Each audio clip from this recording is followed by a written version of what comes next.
Now to the disturbing discovery out of Brooklyn, where we told you yesterday dozens of bodies stored in U-Haul trucks outside of a funeral home because they're just so overwhelmed during the pandemic. And this could be a sign of the trouble that other funeral homes in the tri-state are facing right now.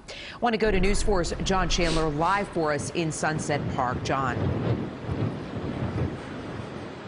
Well, Natalie, that incident in the Flatlands, an extreme and Mayor de Blasio says unacceptable example of just how overrun the city's funeral homes have become. What that funeral home needed is what sits behind me right now here in Sunset Park, a refrigerated truck, this one approved by the city and sadly containing bodies of the deceased. You don't have to walk far to be reminded of how deadly coronavirus has become in New York.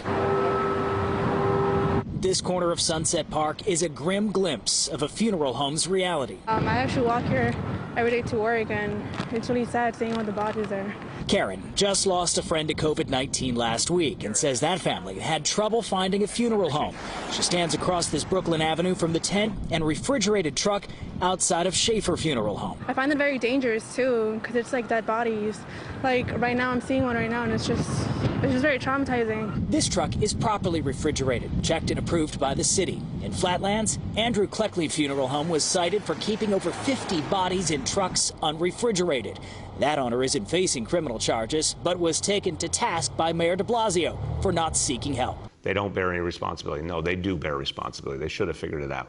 The mayor adds there are a substantial number of refrigerated trucks available and says the Flatlands Funeral Home should have called police. I think it's unconscionable. I just don't understand how they let this happen. But funeral homes are overrun and under stress from an unprecedented number of deaths, says the New York Funeral Directors Association. Directors we spoke to were reluctant to turn down families in a time of need. It is really heart-wrenching, and also I think we need to remember to be thanking the funeral home workers when we're mentioning essential workers, because they are doing a lot right now.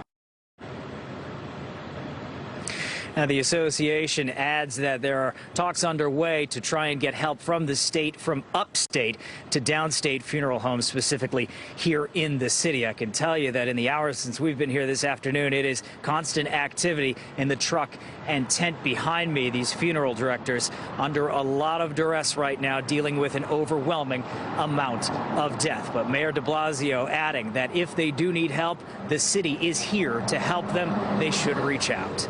We're live in the Sunset Park section of Brooklyn. I'm John Chandler, News 4 New York.